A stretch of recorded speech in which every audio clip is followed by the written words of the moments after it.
If you've been on the internet in the modern day, you may be familiar with the concept of canon events, moments that were necessary for the plot to progress. The internet is home to many canon events, from the reign of Dream to the are under NDA! deletion of Concord, moments that altered the internet so much that it felt like they were required to move onward. But these moments, despite being very important, were most likely not required.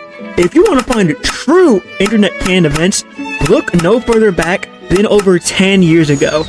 A time when the internet looked completely different. We discussed the legendary question of all time, old enough to count, old enough to mount, question mark? But thanks to the work of many factors, it changed into the cesspool we now know today. Today, I want to go over these events in somewhat chronological order, explain what happened, and how they changed the internet. In my humble and correct opinion, 2016 was the start of the canon event era of the internet. While there have been many canon events before this, I'd argue they are not as canon as the events I'm going to go over in this video. I know FNAF and Undertale released before this, but that was like 2014 and 2015 respectively, and those are like the only canon events that happened in those years. In May of 2016, the hit game Overwatch released, turning gamers into gooners. Overwatch's release was important because it was a rival to TF2. Now the common question is, why didn't streamers just stream TF2? And the answer was because the TF2 community at the time was very toxic and did not like the idea of another hero shooter offering some sort of alternative. This, combined with the game's age and learning mountain, pushed streamers away from TF2. On top of that, this game also made gooners flock to it, due to the characters being designed by freaky-ass Nick. Now, why is this a canon event? Two reasons. One, Overwatch was the first game that gave streamers a taste of mainstream fame. This brought more people in the game and to streaming. And two, because this is one of the main games behind the loot box craze. While Overwatch was one of the main players in the loot box craze, the real main character was EA's Battlefront 2. Now, EA has been doing this loot box thing with their games for a while before this, but those games were not mainstream. Battlefront 2, on the other hand, was mainstream, being a hero shooter released in the same year Overwatch was released. What made BF2 truly egregious was the fact that it locked characters behind the loot boxes, and because the easiest way to get loot boxes was by buying them, it encouraged children to gamble. When Europeans found out about this, they demanded them to be removed from games entirely. What makes this situation kind of funny is that despite BF2 being the main victim, CSGO got off completely scot-free, as the skins you got from the cases could be sold for real money, and around the time of the loot box craze, there was a massive, CSGO gambling fiasco. Granted, Valve did crash the CS2 market last year, but it was too little too late. Leafy is here is a name that needs no introduction, being the internet's boogeyman for over a year. However, in 2016, he would have everything he built begin to crumble away. It's hard to believe that the man who took 32 years to discover the concept of empathy would be responsible for the death of one of the fastest growing YouTubers in history. But that was the case. In 2016, iDubbbz would make a content cop on Leafy. While this was viewed as nothing more than just petty internet beef at the time, this was the destruction of YouTube's chinless emo kid. This video single-handedly changed the perception of Leafy. Before this, he was seen as the coolest guy on the internet, the YouTuber that every emo kid wanted to be. And while some of these kids did manage to make sizable careers, that's not what I'm talking about. What I want to talk about is Leafy's descent into nothing. After the content cop, Leafy would begin to be seen as the annoying kid in school that thought he was the alpha in a world of betas. Eventually in 2017, he would disappear for 3 years, make 500 videos on Pokemon, and then get banned. Death. While many have tried to emulate his success, none have been able to do it. It's kind of crazy to think that this entire video could have been made up of moments just from 2017. But if I did that, this would be another nostalgia video, and I've already made 2 of those.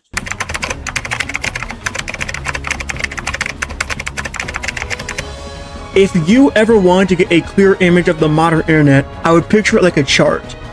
Not like an iceberg like some would say, but more like a food web. An ecosystem of interconnected species. At the bottom, we have the nobodies, then the mid-tier prey, and finally at the top is Minecraft YouTubers. Despite the very clear hierarchy, there is no true apex predator. As while a 10 million sub channel feast on their fans, if enough of them band together, the YouTuber's career can disappear. I say all this because this current system is only a thing because of the adpocalypse. In 2017, YouTube started demonetizing channels that were not family friendly. People like PewDiePie and H3H3 were the main targets. Because these channels had massive fan bases, this news spread like wildfire, and the scars of this event are still felt to this day. Because if you are just a little too edgy, you run the risk of your channel getting vaporized. After this event, the internet realized that there had to be some form of order on the internet, leading to the current system we have today. In early 2017, the Switch was released alongside ARMS and Breath of the Wild. To understand why this is considered a canon event, you have to look back at Nintendo before the Switch. While Sony was raking in bank from the PS4 and Xbox was making the move to PC, Nintendo was doing horribly. While the 3DS was a decent success, it was not enough to offset the colossal failure of the Wii U. Almost all of the games on the Wii U were just worse versions of games that were released before, and the only game actually worth a shit was ruined with the introduction of Bayonetta. But one slip up from JJ. One overextension, and Backer's gonna do it. Oh no! Now this probably isn't the stock, but it's gonna be a ton of. Oh my! What? Wow! Thanks, Alpharad. And after the death of Iwata, Nintendo realized they needed to lock in. They knew people liked their handhelds more than their consoles, but they didn't want to give up on home consoles. So they had the genius idea of merging the two together, and thus the Switch was born. And it was a smash hit. It was on track to being one of the best-selling consoles of all time, a milestone that it would ultimately hit, and it brought Nintendo back into the mainstream, which would have been fine if Iwata was still alive. You see, during the reign of the Switch, Nintendo decided to become one of the most anti-consumer companies in the world, copyrighting Let's Plays of their games, uploads of songs, and not giving people any alternatives. While Nintendo has been known to do shit like this, nobody would have defended them because their latest console was the Wii U. But with the Switch being the mega success that it was, it meant that more people were willing to put up with this if it meant they were able to play Nintendo games. In 2017, the Battle Royale genre was reaching its peak, but there was just one problem. Most of the games in this genre were broken as shit. Guy right there. I hit him, he's in midair. I hit him again, he's in midair still. But that didn't matter because people were still playing them and were still hyped to play them because they were Battle Royales. Meaning that if someone could make a Battle Royale that was actually worth the shit, then it would get loads of players. Enter Epic Games. Epic Games had been looking at their catalog of games to see which one they could turn to a Battle Royale. And then they found it. One game that nobody played. The way this game took over the internet was damn near instant. Everybody at my school was talking about it and playing it. This led to a bunch of streamers playing it. Because if that guy had shockwaves after he railed me like that from behind... But what I want to talk about is the people who became YouTubers because of Fortnite. Whether it was clip highlights or becoming full-on YouTubers. This led to an influx of users on the site. Don't believe me? Think of your favorite YouTuber that was active during 2017 and sort their videos by most popular. I guarantee a video from 2017 will be in their top 10 most popular videos. While 2018 had significantly less canon events, there are still some that I want to cover in this video. What's more interesting is how these events wouldn't make an impact instantly, but would have an impact years later. In early 2018, Fortnite did an event where they collaborated with Marvel for the upcoming Infinity War movie. They made a game mode where there was an Infinity Gauntlet that would turn you into Thanos. Infinity. And the reason I wanted to bring this up is because it was the start of the gaming collab craze, where every game on the planet wanted to be like Fortnite and collab with as many franchises as possible in order to rake in as much cash. On the last day of 2017, Logan Paul would make a video going to Japan's suicide forest. In this video, he would then proceed to make fun of a hanging corpse. Of course, this happened on the last day of 2017, so in 2018, this situation spread like wildfire. We're talking countless news articles talking about the situation.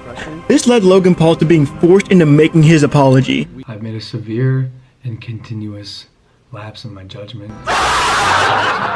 While the internet doesn't agree on much, this was one of the first times everybody agreed that somebody needed to be made fun of.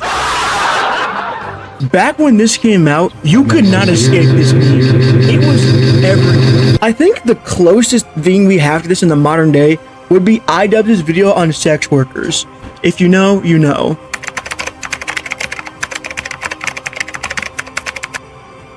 In late 2018, Nintendo finally decided to make a game that was actually worth playing and released Smash Bros. Ultimate. The hype for this game was felt throughout the entire year ever since it was revealed in early 2018. Smash Bros. Fans were finally able to eat good after suffering with Smash 4 for over 4 years. Wow! On top of that, the first DLC fighter was revealed to be Persona 5's Joker, pushing the Persona series to new heights as well. And look, that's cool and all.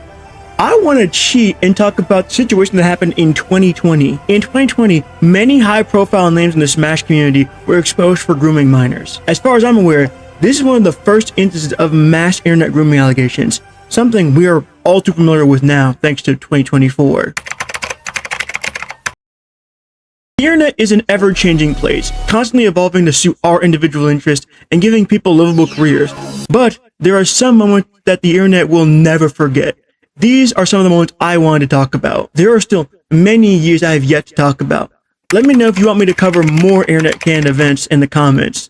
And while you're down there, please be sure to leave a like and subscribe. And until next time, have a good one.